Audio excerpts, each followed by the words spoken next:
Alright, question 6. Two metal rods P and Q of equal length and area but of different thermal conductivity make thermal contact here. So the rods are properly insulated. The left end is maintained at a higher temperature. So this temperature is higher at P, and then this one is okay. So this is lower than the one here lah.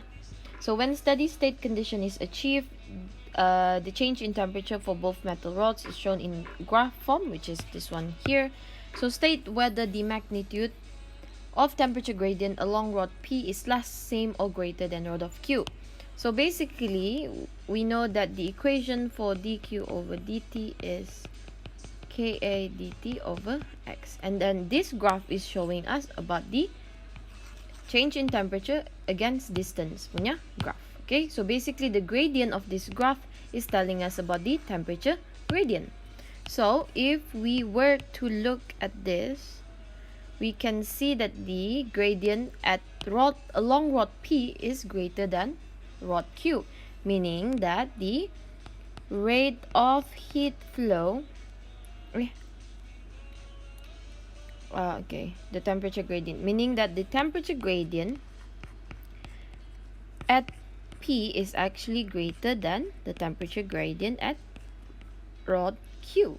So the answer to dia bagi gitu sebab the rate of heat flow is proportional to the temperature gradient lah.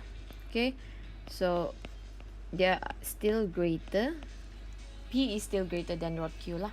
Okay, right, and then the thermal conductivity of rod P is less than, same or greater. Okay, so this one we are gonna use dq over dt equal to negative ka dt over x. So this time we are gonna look if the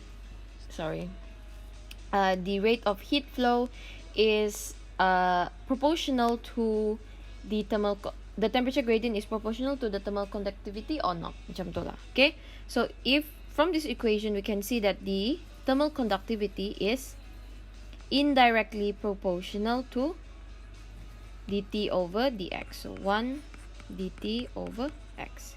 So the thermal conductivity is inversely proportional to the temperature gradient.